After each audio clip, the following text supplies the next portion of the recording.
ভাই যাবেন? কোথায় যাবেন? শ্বশুর বাড়ি। আসেন।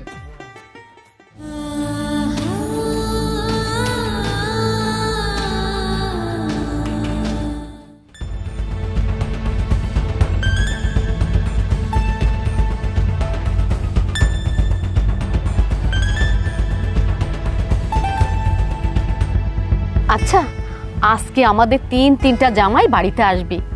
আজকে একটু ভালো পোশাক পরতে পারতে। পোশাক মানুষের ব্যক্তিত্ব বহন করে না। আমার কি আছে কি নেই সেটা তো আর আমার গায়ে লেখা থাকবে না।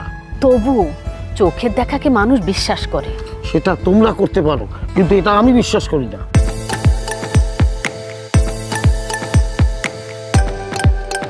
আসসালামু আলাইকুম। মা বাবা কেমন আছেন? ওয়ালাইকুম আসসালাম, আলহামদুলিল্লাহ। মা, মিষ্টিগুলা ধরুন তো। 8 কেজি মিষ্টি। মিষ্টির ওজনে আমার হাত ব্যথা হয়ে যাচ্ছে। নিন। হ্যাঁ মা, মিষ্টিগুলো ধরুন। 16 কেজি মিষ্টি এনেছি। আপনি গ্রামের সবাইকে ডেকে এনে মিষ্টি খাওয়াবেন।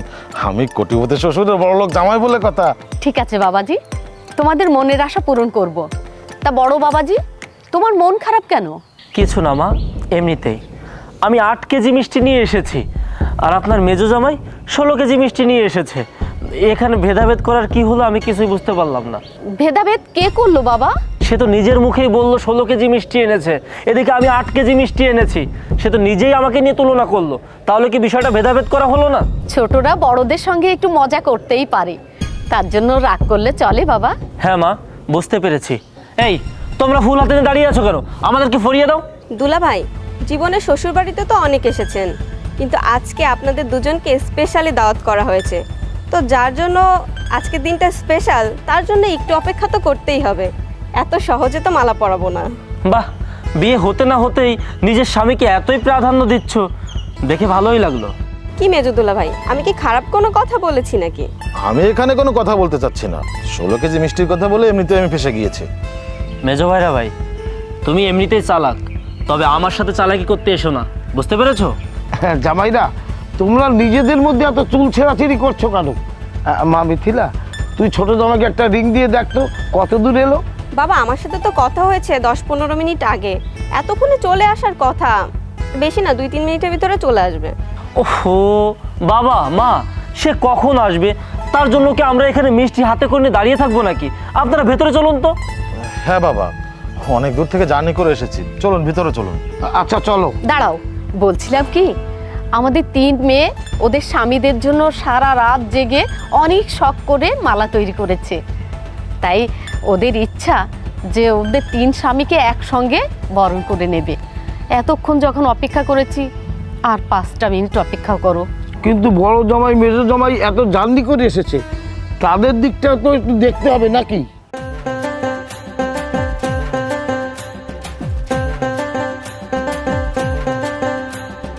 আসসালামু আলাইকুম। বাবা মা কেমন আছেন আপনারা? ওয়ালাইকুম আসসালাম। তা বাবা তুমি কে? তোমাকে তো ঠিক চিনতে পারলাম না।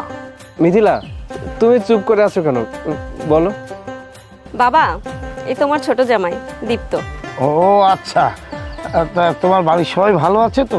জি বাবা, সবাই ভালো আছে। এটা আমি কি দেখছি?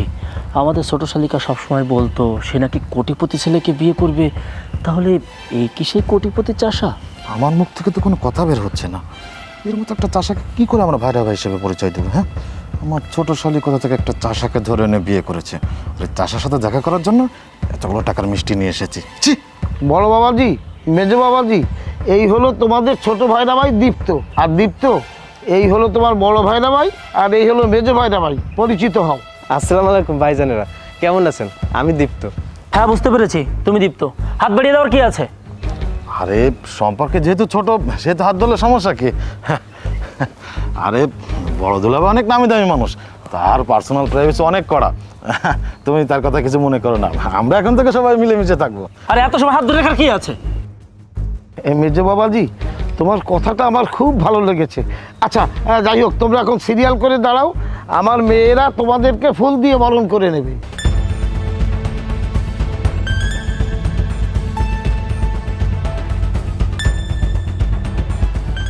আরে আমি এই বাড়ির কোটিপতি জামাই, আর সে এই বাড়ির একটা চাষা জামাই।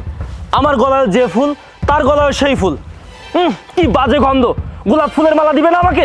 আরে ভেদাভেদ খুঁজে কি লাভ দুলা ভাই, আপনি ঠান্ডা মাথায় কোনো কাজ করতেই জানেন না। আচ্ছা, আমরা অনেক দূর থেকে জার্নি করে এসেছি, এখন ঘরে চলুন তো। জামাই বাবাজিরা, তোমরা নিজেদের মধ্যে মনোমালিন্য না করে এসো, ঘরে এসো, তোমাদের খাবার দিচ্ছি, এসো।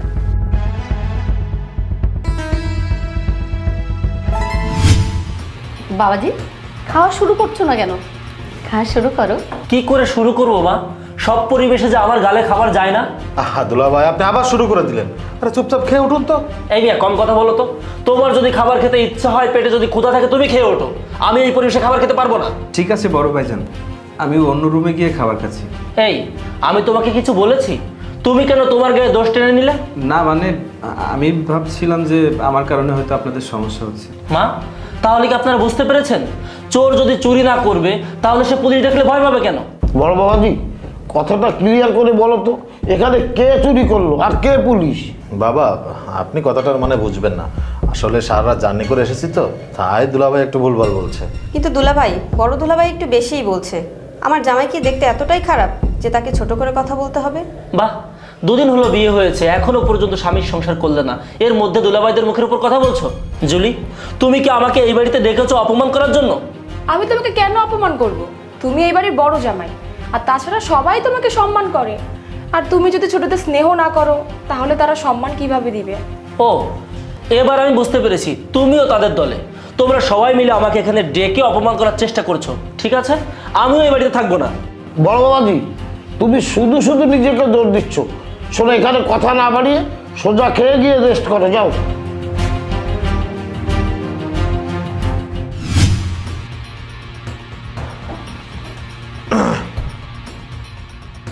আপু, একটু বাইরে যাবেন, দুলাভাইয়ের সাথে কথা আছে।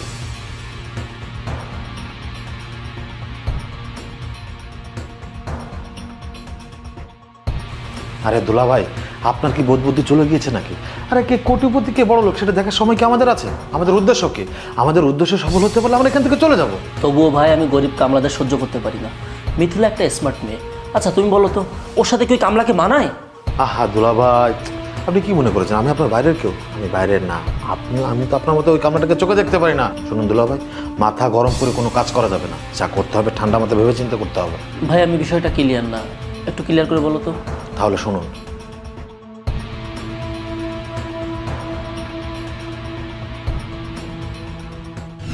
দেখো মিথিলা, আমার মনে হয় এই বাড়িতে আসাটা আমার ঠিক হয়নি। তোমার বড় দুলাভাইয়েরা হাইফাই লেভেলের মানুষ, তাদের সাথে আমার এভাবে যায় না। আমার মনে হয় এখান থেকে চলে যাওয়া উচিত। তারাও এ বাড়ির জামাই, তুমিও এ বাড়ির জামাই। তুমি কেন এ বাড়ি ছেড়ে চলে যাবে? আর তাছাড়া আমি তোমাকে ভালোবেসে বিয়ে করেছি। আমি তো তোমার অর্থ সম্পদ কিছু চাইনি। আচ্ছা ঠিক আছে, তোমার কথাই মানলাম। আমিও এই বাড়ির জামাই, তারাও এই বাড়ির জামাই। যদি এই কথা ধরে বলতে হয় তাহলে তারা আমার সাথে এভাবে অপমান করে কথা বলতে পারে না। যদি আমাকে নিয়ে সমস্যা হয় তোমার হবে, তোমার মা বাবার হবে, কিন্তু তারা কেন আমার সাথে অপমান করে কথা বলে? আমি জানি তোমার কাছে এই প্রশ্নের কোনো উত্তর নেই। যেখানে এই বাড়িতে আমাকে কেউ সম্মানই দিচ্ছে না, সেখানে থাকার প্রশ্নই আসে না। বরং আমি এই বাড়ি ছেড়ে চলে যাই। যেদিন এই বাড়িতে আসার মতো উপযুক্ত হব সেদিনই আসবো। আহা, তুমি মাথা গরম করো না তো, চলো রেস্ট করবে।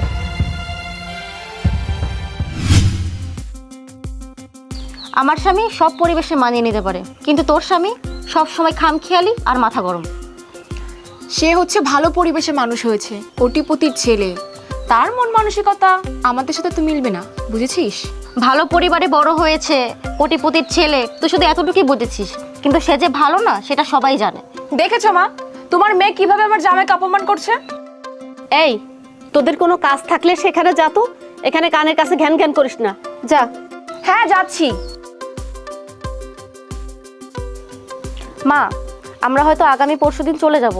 তোমার জামাই পিঠা খেতে চেয়েছিল, বাবাকে বলে সবকিছু তৈরি করার ব্যবস্থা করে দাও। তুই কোনো চিন্তা করিস না, সময় মতো সব রেডি করে দেব। আচ্ছা ঠিক আছে।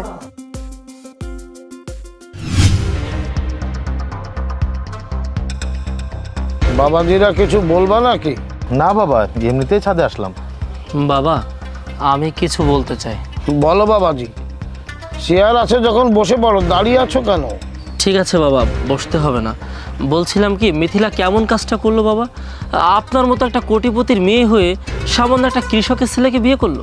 হ্যাঁ বাবা, আপনি মিথিলার এই কাজটা কিভাবে মেনে নিলেন? শোনো বাবাজিরা, পরিচয়ের দিক থেকে দীপ্ত তোমাদের ছোট ভাইরা, ঠিক তেমনি দীপ্ত কিন্তু আমার দিক থেকে ছোট জামাই। তোমরা যেমন আমার জামাই, দীপ্তও ঠিক তেমনি আমার জামাই। মানুষের সামনে গিয়ে তোমাদের পরিচয় দিলে হয়তো সম্মানিত হতে হবে, নয় অপমানিত হতে হবে। কিন্তু বাবা, মেয়ে আমার ভুল করে ফেলেছে, এখন আমি কি করতে পারি তোমরাই বলো। দেখুন বাবা, মিথিলা যে ভুলটা করেছে তার সমাধান আমাদেরই করা উচিত। যেমন? বাবা বলছিলাম কি, মিথিলাকে না জানিয়ে ওই ছেলেকে তালাক দিয়ে দিতে হবে। হ্যাঁ বাবা, আমাদের কাছে ভালো একটা উকিল আছে, সেই উকিলকে নিয়ে কাজী অফিসে গিয়ে কাজটা আমরা করে দিতে পারবো। তাতে তোমাদের লাভ? না বাবা, লাভ আর কি, ওই যে সম্মানের একটা ব্যাপার।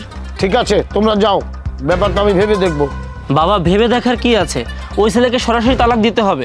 আপনার সম্পদের প্রতি আমাদের কোনো লোভ নেই, কারণ আমাদের বাবাদের অঢেল আছে।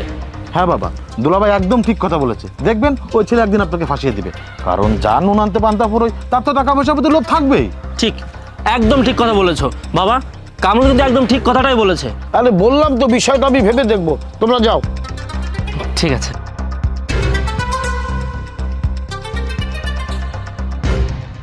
জামাইদের কথার মধ্যে যুক্তি আছে, বিষয়টা আমি এমনভাবে কখনো ভেবে দেখিনি। সত্যি যদি কখনো আমার সাথে এমনটা ঘটে, বিষয়টা নর্মাল হিসেবে দেখলে চলবে না। মিথিলার মা, মিথিলার মা, কি হলো? মিথিলার মা, কি হলো? এভাবে চেঁচিয়ে ডাকছো কেন? তোমার মেয়েদেরকে ডাকো, ওদের সঙ্গে আমার কথা আছে। জুলি, মেঘলা, মিথিলা, কই তোরা? তোদের বাবা তোদের ডাকছে।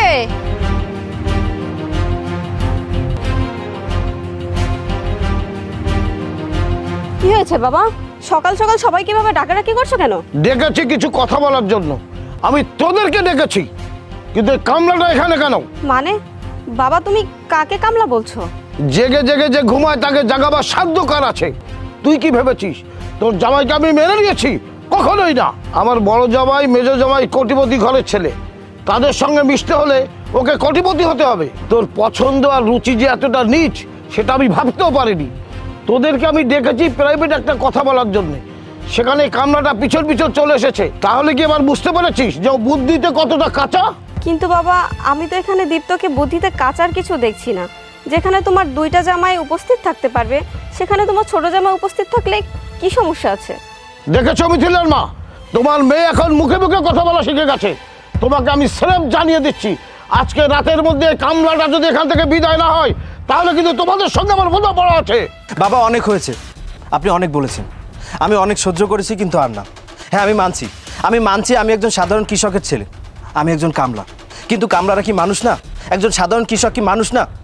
আমি মানছি তারা বিজনেসম্যান, কোটিপতি, আমি একজন গরিব, কিন্তু সম্পর্কে তারা আমার ভাইরা ভাই, আমি তাদের ভাইরা ভাই। তাহলে এখানে ধনী গরিব ব্যবধান কেন আসবে? বাবা হিসেবে আপনি শাসন করার জন্য আমার গায়ে যদি হাতও তুলতেন, এতে আমার কোনো দুঃখ ছিল না। কিন্তু আমার দুঃখ একটাই, আমি যেদিন এই বাড়িতে এসেছি তারা আমার সাথে কুকুর বিড়ালের মতো ব্যবহার করেছে। তারা আমাকে অপমান করে কথা বলেছে। কেন? তারাও যেমন আপনার মেয়েদেরকে নিয়ম মেনে বিয়ে করেছে, আমিও আপনার মেয়েকে নিয়ম মেনে বিয়ে করেছি।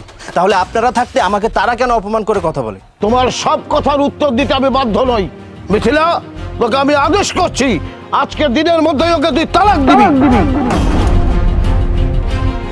আচ্ছা, আমি তো একটা জিনিস বুঝতেই পারছি না, দুদিন তো ভালোই চললো, সবাই হাসি খুশি ছিল, কিন্তু আজ কেন ছোট জামাইয়ের সঙ্গে এরকম খারাপ ব্যবহার করছো? তুমি আমাকে প্রশ্ন করে কথা বলছো কেন? ছোট মেয়ে জামাইয়ের পক্ষ নিয়ে কথা বললে প্রয়োজনে তোমাকে আমি তালাক দেবো। বাবা আপনি একদম ঠিক কাজ করেছেন। এই সমাজে সবকিছু নষ্টের মূল হচ্ছে এই মহিলারা। কোথায় কি বলতে হবে কিচ্ছু বুঝে ওঠে না। এই কামলা, তুই এখনো দাঁড়িয়েছিস কেন? আসলে তোর বোধ বুদ্ধি কম। মিস্টার কামরুল সাহেব, আলামিন সাহেব ও মিস্টার আলিমুল্লাহ, আপনারা সম্পর্ক এবং বয়স সব দিক থেকে আমার বড়, তাই আপনাদের সব কথা সহ্য করে এই বাড়ি থেকে আমি চলে যাচ্ছি। কিন্তু মনে রাখবেন, সম্পদ আর ক্ষমতা চিরস্থায়ী নয়। আজকে যে সম্পদ আর ক্ষমতার দাপটে আমাকে অপমান করে এই বাড়ি থেকে তাড়িয়ে দিচ্ছেন না, এমনও হতে পারে যে কাল এই সম্পদ আর ক্ষমতা আমার হয়ে যেতে পারে। আপনার এই দুই জামাইয়ের কথা মতো এত সুন্দর সাজানো গোছানো সংসারটা নষ্ট করে দিলেন না। নিশ্চয়ই আত্মীয়তার সম্পর্ক ছিন্নকারীকে আল্লাহ পছন্দ করেন না। আমার মতো একজন সাধারণ গরিবের সাথে আপনারা যে জুলুম করলেন না, এর শাস্তি আপনারা পাবেন। এই সমাজের মানুষগুলো আপনাদের টাকার গোলাম হতে পারে, তবে এই পৃথিবীটা টাকার গোলাম না। আসি, হয়তো আবার দেখা হবে। কারণ পৃথিবীটা গোলাকার।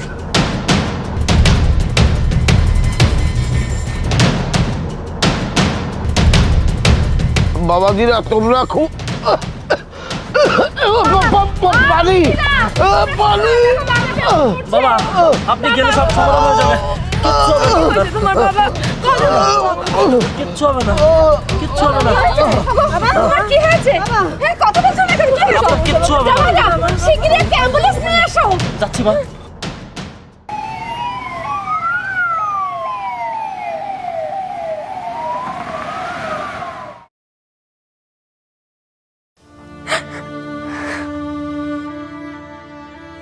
কি হয়েছে মা, কান্নাকাটি করছো কেন?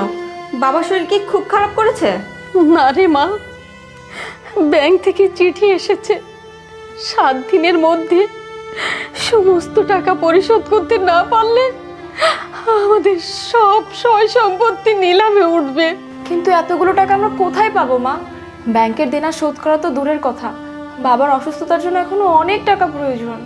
আচ্ছা আপু, আমরা আমাদের জামাইদেরকে ফোন করে বলি টাকাগুলো শোধ করে দিতে। হ্যাঁ রে মা, তোরা তোদের জামাইদের সঙ্গে কথা বলে ব্যাংকের দেনাটা শোধ করে দেওয়ার ব্যবস্থা কর। তোরা যা পারিস কর, আমি তো অসহায়, এই অবস্থাতে আমার কিছুই করার নেই। মা তুমি কান্নাকাটি করো না, নিশ্চয়ই ভালো কিছু হবে। মেঘলা চল বোন, ঘরে বসে আমরা কথা বলি। চলো।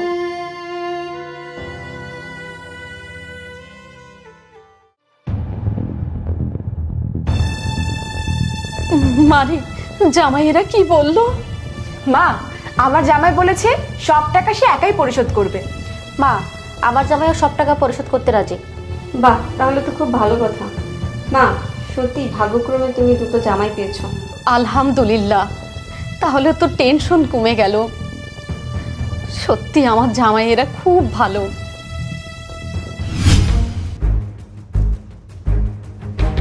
ম্যাম, আমরা তাহলে শুরু করি? শুরু করুন, কিন্তু আর কিছু ক্লায়েন্ট আসে কি না? ম্যাম, আমরা টাইম দিয়েছিলাম সকাল 10টায়, আমাদের আর দেরি করা ঠিক হবে না। ঠিক আছে, আপনি তাহলে শুরু করুন। আসসালামু আলাইকুম। আপনাদের সকলের জ্ঞাতার্থে জানানো যাচ্ছে যে জনাব আলী মোল্লার সকল সম্পত্তি এবং এই বাড়ি ব্যাংক ঋণ খিলাপের দায়ে নিলামে তোলা হচ্ছে। বাজার দর হিসাব করে ভিত্তিমূল্য নির্ধারণ করা হয়েছে 30 লক্ষ টাকা। আপনারা এখান থেকে বিড শুরু করুন। 40 লাখ। 40 লক্ষ টাকা, 40 লক্ষ টাকা, 40 লক্ষ টাকা 1, 40 লক্ষ টাকা 2, 70 লক্ষ। 70 লক্ষ টাকা, 70 লক্ষ টাকা, 70 লক্ষ টাকা, 70 লক্ষ টাকা 1, 70 লক্ষ টাকা 2, 1 কোটি টাকা। 1 কোটি টাকা, 1 কোটি টাকা, 1 কোটি টাকা, 1 কোটি টাকা 1, 1 কোটি টাকা 2, 1.5 কোটি। 1.5 কোটি টাকা, 1.5 কোটি টাকা, 1.5 কোটি টাকা, 1.5 কোটি টাকা 1, 1.5 কোটি টাকা 2, 2 কোটি।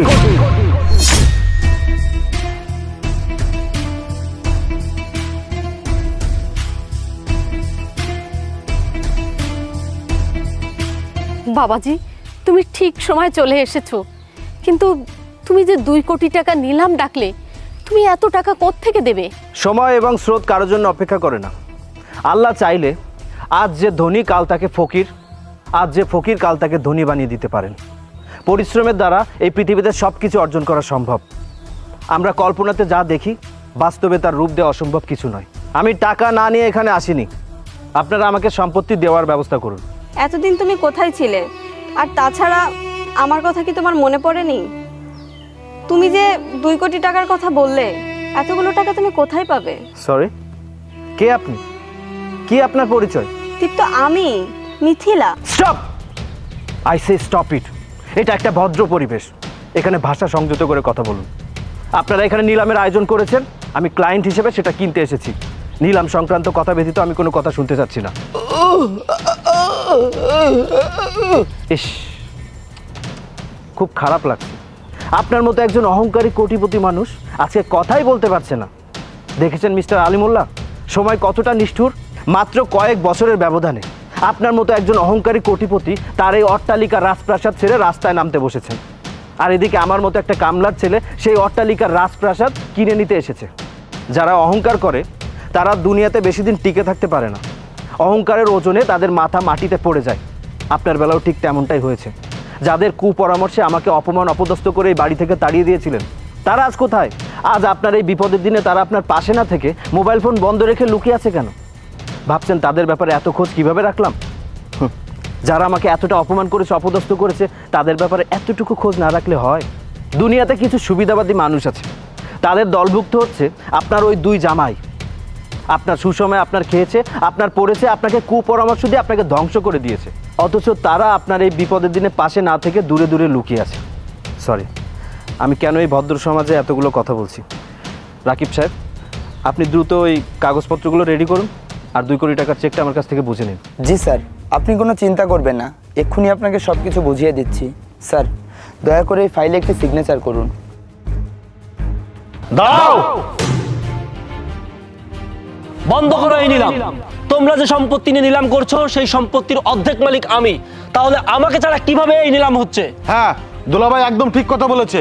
তোমরা যে সম্পত্তি নিলাম করছো তার বাকি অর্ধেক আমার নামে, তাহলে আমাকে ছাড়া তোমরা এই সম্পত্তি কিভাবে নিলাম করছো? আলামিন, কামরুল, তোমরা কি বলতে চাচ্ছ? কেন? আমি তো শুদ্ধ বাংলায় কথা বলছি, আপনি বুঝতে পারছেন না? জনাব আলিমুল্লাহ তার সকল সম্পত্তি আমাদের দুজনের নামে লিখে দিয়েছে। এই যে তার সকল কাগজপত্র। কামরুল, বাটপারি করার একটা লিমিট থাকে। আমার বাবা যখন বিপদে পড়েছিল তখন তোমাকে বারবার কল করেছিলাম, তুমি যোগাযোগ করার চেষ্টা করোনি। তোমাকে অনুরোধ করে বলছি, আমার বাবার বিপদের সময় কোনো বাটপারি করার চেষ্টা করো না। দেখো আলামিন, আমি তোমাকে অনেক ভালোবাসতাম। আমি ভেবেছিলাম হয়তোবা কোনো অ্যাক্সিডেন্টে পড়ে তুমি আমাদের সাথে যোগাযোগ বন্ধ করে দিয়েছো, কিন্তু এখন আমি যা দেখছি যে তোমরা দুজনে মিলে আমার বাবার সাথে বাটপারি করছো। তোমরা এখানে কোনো রকম ঝামেলা না করে এখান থেকে চলে যাও, তা না হলে কিন্তু আমি তোমার বিবাহিত স্ত্রী হিসাবে বলছি, তোমাকে আমি পুলিশের কাছে ধরিয়ে দিব। আরে রাখ তোর পুলিশ। একজন কোটিপতির পকেটে সবসময় 2-4টা পুলিশ থাকে। আমরা এখানে কোনো বাটপারি করতে আসিনি। এই সম্পত্তির মালিক যে আমরা, আমাদের কাছে সঠিক ডকুমেন্টস আছে। বুঝতে পেরেছিস? মানে কি বলছো তোমরা? মানেটা খুবই সিম্পল। মিস্টার আলিমুল্লাহ যখন অসুস্থ হয়ে পড়েছিল তখন তাকে আমরা দুজন মিলে হাসপাতালে নিয়ে গিয়েছিলাম। বিষয়টা আপনার মনে পড়ে? মনে পড়বে না কেন? তোমরাই তো সবকিছু করলে। গুড, ভুল সময়টা মনে রাখার জন্য। সেদিন যখন আলিমুল্লাহ অসুস্থ হয়েছিল তখন আমরা দুজন মিলে তাকে আগে হাসপাতালে নিয়ে নিই। আগে তাকে রেজিস্ট্রি অফিসে নিয়ে গিয়েছিলাম, তারপর তার সকল সম্পত্তি আমাদের দুজনের নামে লিখে নিয়েছি। তারপর তাকে হাসপাতালে নিয়ে গিয়েছিলাম। আর এই হাসপাতালে নিতে দেরি হয়েছিল বিদায় আসছে প্রতিবন্ধী। বাকিটা জীবন তাকে প্যারালাইজড হয়ে কাটাতে হবে। হ্যাঁ, আর এই চক্রের মহাপরিকল্পনাকারী হচ্ছি আমি। আমি যদি সেদিন এই পরিকল্পনা না করতাম তাহলে হয়তো এত দ্রুত আমরা এই সয় সম্পত্তির মালিক হতে পারতাম না।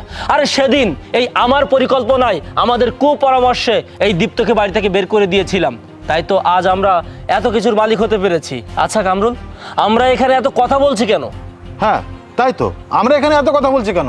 রাকিব সাহেব, এই নিন আমাদের দলিলের এই ফাইলটা নিয়ে আপনি সত্যতা যাচাই করুন, তারপরে নিলামটা ক্লোজ করে দিন। ধরুন।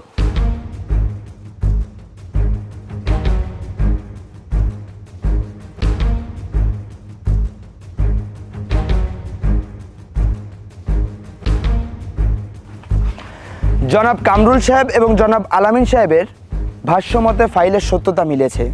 জনাব আলিমুল্লাহ সজ্ঞানে তার সমস্ত সম্পত্তি নিজ হাতে জনাব কামরুল এবং জনাব আলামিন সাহেবকে লিখে দিয়েছেন। সেক্ষেত্রে আজকে আমরা যে নিলাম করতে এসেছি, সেই নিলামকৃত সমস্ত সম্পত্তির মালিক জনাব কামরুল সাহেব এবং জনাব আলামিন সাহেব।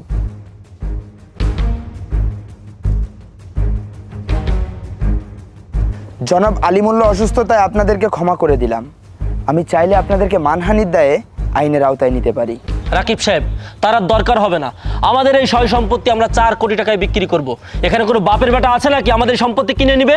দুলাভাই, আপনার কি মাথা ঠিক আছে? মুখে যা আসছে তাই বলছেন নাকি? আরে এই সম্পত্তির মূল্য বাজার দর হিসাব করে কম করে হলে 10 কোটি টাকা। যদি কেউ 10 কোটি টাকা এখানে দেয় তাহলে তাকে আমরা সম্পত্তি লিখে দিব। হ্যাঁ তাই তো। আরে আছে নাকি কোনো বাপের বেটা? রাকিব সাহেব, আমি তাদের সম্পত্তি 10 কোটি টাকার বিনিময়ে কিনে নিতে চাই। আপনি কাগজপত্রগুলো রেডি করুন জলদি। জনাব কামরুল সাহেব এবং জনাব আলামিন সাহেব, দীপ্ত সাহেব যেটা বললেন তার কথার পক্ষে বা বিপক্ষে আপনাদের কোনো মতামত আছে? আমাদের আর কিসের মতামত? যিনি টাকা দিবেন তিনি সম্পত্তি নেবেন। ঠিক আছে, আপনারা আমাকে একটু সময় দিয়ে সহযোগিতা করুন, আমি কাগজপত্রগুলো রেডি করে দিচ্ছি।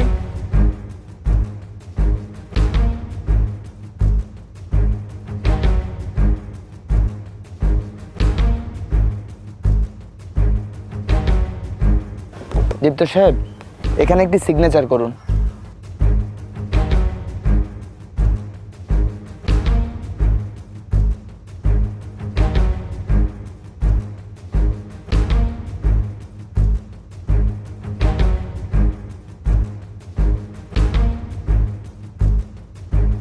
আপনাদের সময় মতো তারিখটা বসিয়ে টাকাটা তুলে নেবেন। জি স্যার। আলামিন সাহেব, এই নিন আপনাদের চেক।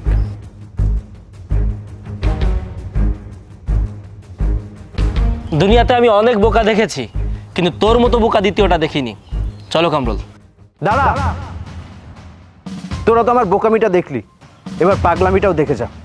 মিস্টার রাকিব, এই মাত্র যে প্রপার্টি আমি 10 কোটি টাকা দিয়ে কিনলাম, এই প্রপার্টিটা পূর্বের মালিক মিস্টার আলিমুল্লাহকে বিনামূল্যে দেওয়ার ব্যবস্থা করুন। কিন্তু স্যার। নো এক্সকিউজ, আমি আপনাকে ডাবল পারিশ্রমিক দিব। ঠিক আছে স্যার, আমি এক্ষুনি করে দিচ্ছি। আরে তোরা কি মানুষ? সামান্য একটা সম্পত্তির লোভ সামলাতে পারিসনি। যে মুহূর্তে একজন অসুস্থ মানুষকে হাসপাতালে নিয়ে চিকিৎসা দেওয়ার কথা, সেই মুহূর্তে তাকে রেজিস্ট্রি অফিসে নিয়ে তার কাছ থেকে সম্পত্তি লিখে নিয়েছিস। আরে তোরা কি মানুষ? বাবার সমতুল্য একজন শ্বশুরকে ট্রাপে ফেলে তার কাছ থেকে সম্পত্তি লিখে নিয়ে তাকে রাস্তায় নামাতে বাধ্য করেছিস। তোরা মানুষ না। তোরা যেদিন আমাকে বিনা কারণে এই বাড়ি থেকে তাড়িয়ে দিয়েছিলি, আমি সেদিন ভালো করেই বুঝতে পেরেছিলাম তোরা এই বাড়িতে খারাপ কিছু ঘটাতে যাচ্ছিস। কিন্তু রাখে আল্লাহ মারেকে। এই জন্যই আল্লাহ হয়তো আমাকে কোটি কোটি টাকার মালিক বানিয়ে দিয়েছেন, যাতে এই সম্পত্তি আমি এসে আবার কিনে নিতে পারি। এই দুনিয়ার জীবন ক্ষণস্থায়ী। তোরা এই 10 কোটি টাকার চেক নিয়ে বাড়ি পর্যন্ত যেতে পারবি কিনা তার কোনো গ্যারান্টি আছে? এই দুনিয়ার বুকে সুখী হওয়ার জন্য তোরা মানুষের সাথে যে প্রতারণা করেছিস না, এর শাস্তি তোরা একদিন ঠিকই পাবি।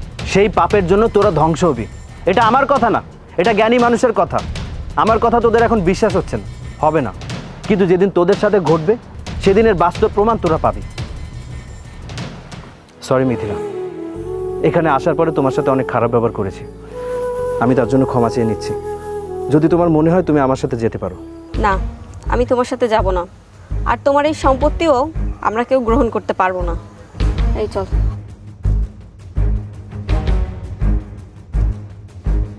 বাবা চলো। দীপ্ত, দীপ্ত, আমি তোমার সাথে খারাপ আচরণ করেছি, আমি তোমার প্রতি অবিচার করেছি। বাবা হিসেবে বলছি, তুমি আমাকে ক্ষমা করে দাও বাবা। ছি বাবা, আপনি হাত জোর করে আমার কাছে কেন ক্ষমা চাইছেন? সময় মানুষকে বদলে দেয়, সময় মানুষকে সঠিক বুঝদান করে। আপনি যে আপনার নিজের ভুলটা বুঝতে পেরেছেন, এতেই আমি খুশি। আপনি আমার কাছে মাপ না, আমাকে দোয়া করবেন। কি হলো জানোয়ারের দল, তোরা এখন এখানে দাঁড়িয়ে আছিস? এখান থেকে যাবেই নাকি পুলিশ দেখে তোদের ধরিয়ে দেবো? বাবা, এই মেয়েরা, তোরা দাঁড়িয়ে আছিস কেন? যা এখনই ঘরে যা, দড়ি নিয়ে আয়, দড়ি দিয়ে ওদের বেঁধে হাত পা ভেঙে তারপরে পুলিশের কাছে দেবো। দাঁড়াও দীপ্ত, বাবারা ভুল করলে সন্তানরা কি এভাবে মুখ ফিরিয়ে নিতে পারে বাবা?